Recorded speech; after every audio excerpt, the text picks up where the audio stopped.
Hello student, welcome back to my YouTube channel Knowledge Arena. यहाँ पर आपको study से रिलेटेड वीडियोस मिलते रहती हैं, तो चैनल को सब्सक्राइब कीजिए, वीडियो को लाइक कर सकते हैं और वीडियो को ज़्यादा से ज़्यादा शेयर कीजिए। तो हम बता रहे थे किसी विद्युत द्विध्रुव के कारण अक्षीय स्थिति एवं निरक्षीय स्थिति में किसी बिंदु पर विद्युत क्षेत्र की तीव्रता का व्यंजक स्थापित करना। उस पे का मैंने अक्षीय स्थिति को बतला दिया है। अक्षीय स्थिति जो था मैंने पिछले वीडियो में बता चुका हूँ। पिछले वीडियो का लिंक डिस्क्रिप्शन पर है, आप वहाँ जाकर भी उसे देख सकते हैं। और आज हम बताने वाले हैं निरक्षीय स्थिति में। आज क्या बताने वाले हैं देख लीजिए। आज हम बताने वाले हैं विद्युत द्विध्रुव के कारण निरक्षीय स्थिति में किसी बिंदु पर विद्युत क्षेत्र की तीव्रता का जो सूत्र होता है क्या होता है। आज हम उसके बारे में स्टार्ट करेंगे। तो चलिए शुरुआत करते हैं। तो चलिए, निरक्षीय स्थिति में विद्युत क्षेत्र की तीव्रता ज्ञात करने का जो व्यंजक है उसे ज्ञात करते हैं। जो निरक्षीय स्थिति का जो चित्र है वह कुछ इस प्रकार से इसे देख सकते हैं आप। ए बी एक विद्युत द्विध्रुव है। ए और बी के बीच में एक मध्य बिंदु ओ है जो सीधा निरक्षीय स्थिति की ओर बिंदु पी बनाती है। बिंदु पी को हम आगे खींचते हैं तो E1 बनता है और यहाँ E है विद्युत क्षेत्र की तीव्रता और P से A की ओर E2 वापिस आ रहा है। ठीक है, और ये आप चित्र आराम से देख सकते हैं, समझ सकते हैं। ठीक है, तो ये हो गया चित्र।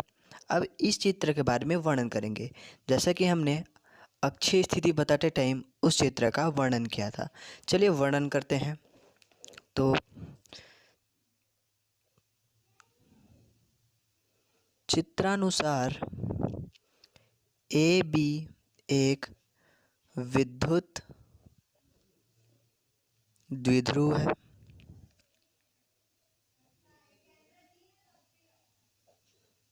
ठीक है, चलिए मैं पहले लिख लेता हूँ फिर आपको बता दूंगा। चलिए, यहाँ मैंने लिख लिया है। इस चित्र का वर्णन मैंने लिख लिया है, आपको चलिए पढ़ के सुना देते हैं। चित्रानुसार ए बी एक विद्युत द्विध्रुव है जिसका आवेश क्या है, Q है। आप जानते ही हैं विद्युत द्विध्रुव का आवेश Q होता है और उन दोनों के मध्य की जो लंबाई होती है वो 12 होती है। ठीक है, अतः इसका द्विध्रुव आघूर्ण P बराबर Q गुणित 12 होता है। आप जानते होंगे किसी भी विद्युत द्विध्रुव का विद्युत द्विध्रुव आघूर्ण जो होता है P Q गुणित 2L होता है। इस द्विध्रुव के कारण आगे क्या लिखा है, इस द्विध्रुव के कारण R दूरी पर स्थित है। ये द्विध्रुव है, उसके कारण जो R दूरी पर स्थित बिंदु P है वहाँ पर हमें विद्युत क्षेत्र की तीव्रता ज्ञात करनी है। ठीक है, तो चलिए पहले ये जो प्लस Q आवेश है ना वह इस P पर क्या प्रभाव डालता है देखते हैं। चलिए,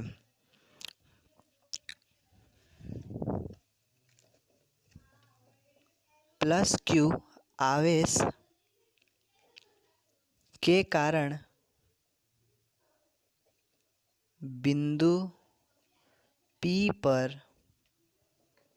प्लस Q आवेश के कारण बिंदु P पर तीव्रता, मैं डायरेक्ट तीव्रता लिख रहा हूँ, विद्युत तीव्रता नहीं लिख रहा हूँ। ठीक है, बिंदु P पर तीव्रता क्या हो जाएगा, E1 होगा।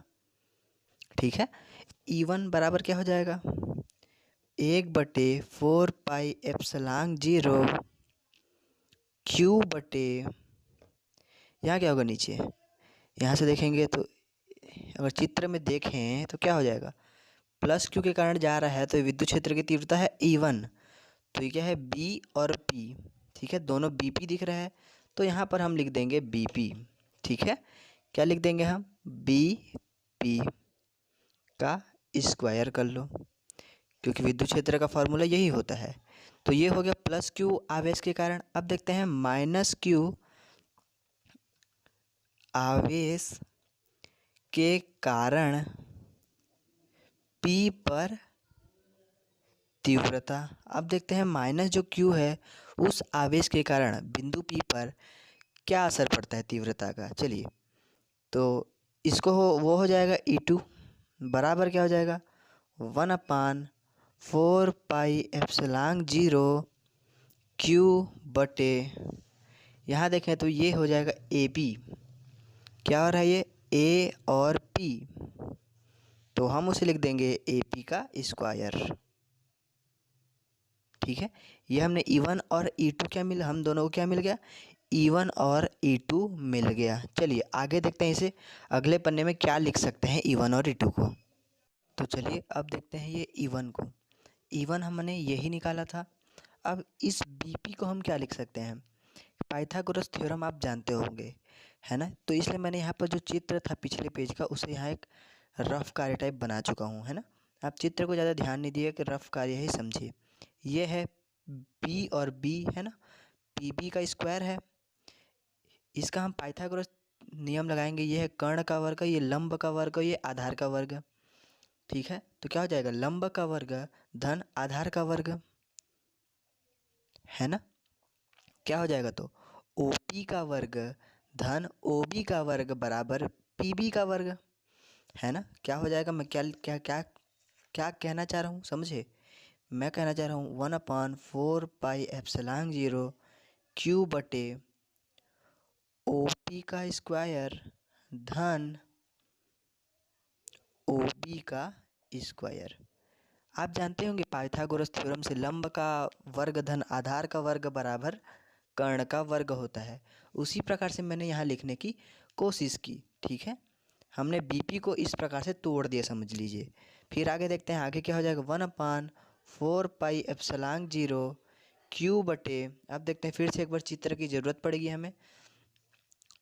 OB का मान क्या है, देख लीजिए, OB का मान L है। क्यों, क्योंकि AB एक द्विध्रुव आघूर्ण है जिनके दोनों के बीच की लंबाई कितनी होती है, 2L।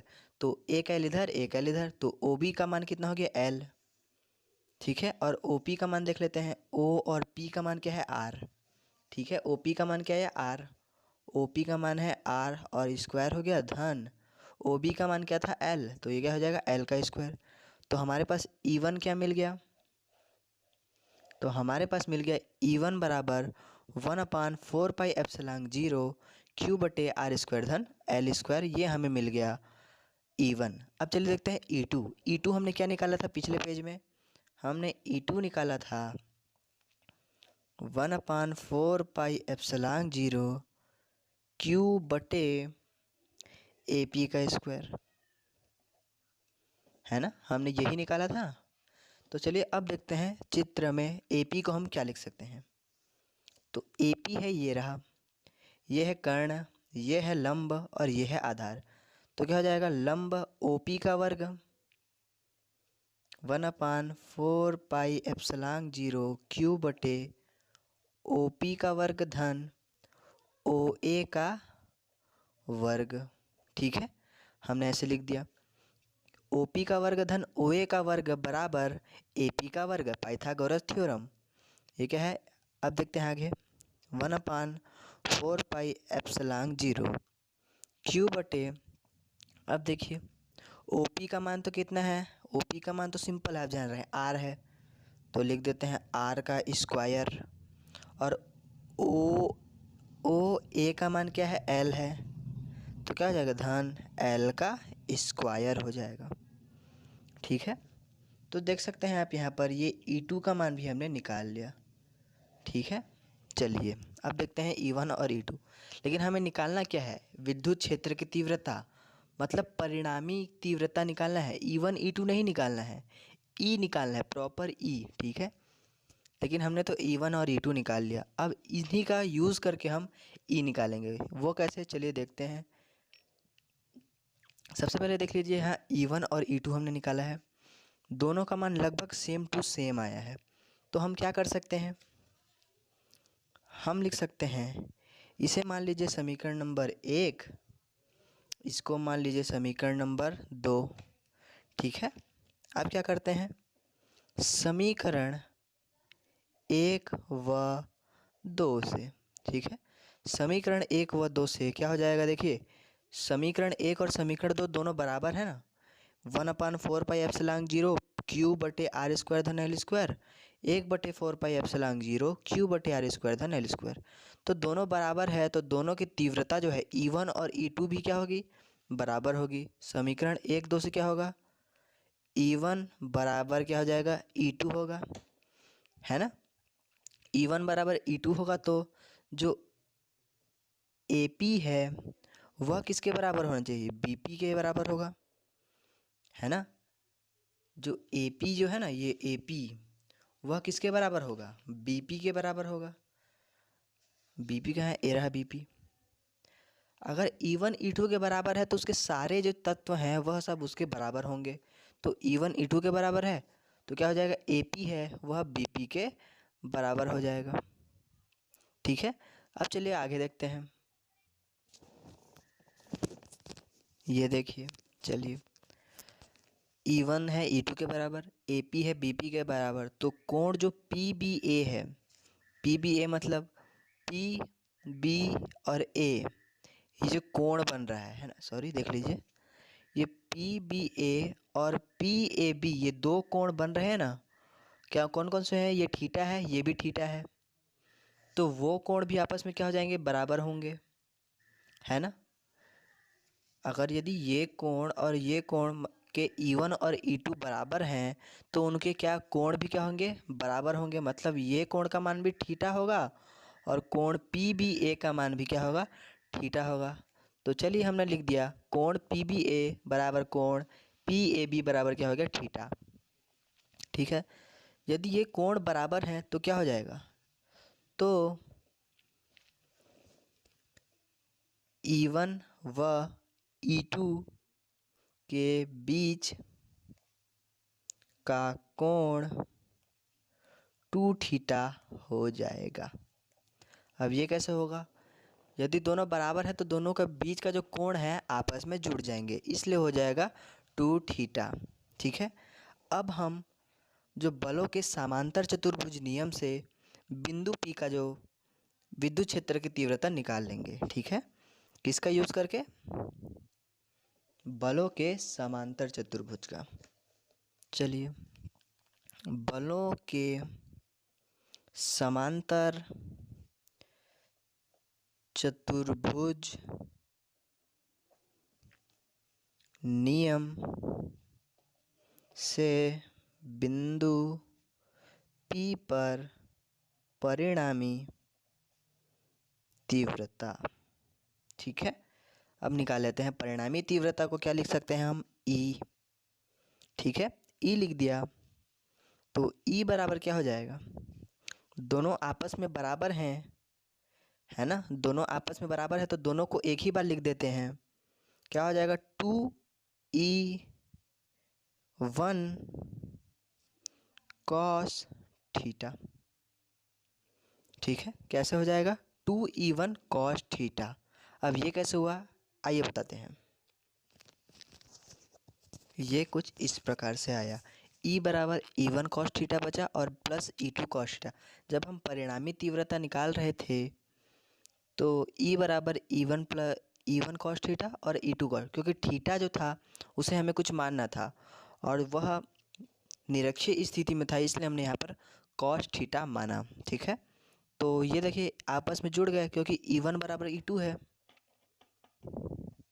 E1 बराबर E2 है, तो हम E2 को हम E1 लिख सकते थे, इसलिए इसे हमने जोड़ दिया, 2E1 cos थीटा लिख दिया। ठीक है, इतना लिख दिया।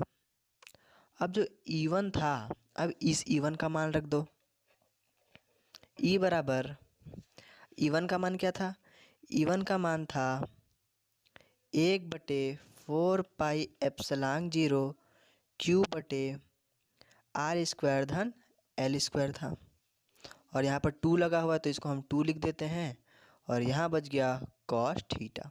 तो ये E का मान निकल गया, लेकिन यहाँ पर हमें cos थीटा का मान भी निकालना पड़ेगा।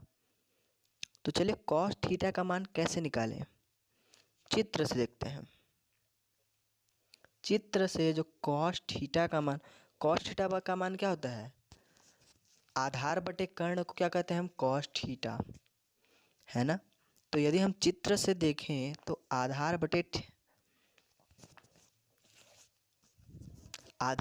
कर्ण, ठीक है, आधार बटे कर्ण, आपका देखिए आधार तो है L और कर्ण क्या होगा, ये होगा या तो ये होगा, तो इसे हमने निकाला, तो आपको क्या करना पड़ेगा, यहाँ पर जो कॉस थीटा का मान है आपको याद करना पड़ेगा, वो है L बटे आर स्क्वायर धन L स्क्वायर वर्गमूल में। ठीक है, ये जो है आपको याद रखना पड़ेगा। कॉस थीटा का मान होगा L बटे आर स्क्वायर धन L स्क्वायर, ये आपको याद कर लेना पड़ेगा। ठीक है, ये हमने कॉस थीटा का, अब इस कॉस थीटा का मान को बस हमें यहाँ रखना है और हम लोग का आंसर आ जाएगा। चलिए मैंने यहाँ जल्दी जल्दी लिख दिया क्योंकि वीडियो को मैं ज़्यादा लंबा बनाना नहीं चाह रहा हूँ।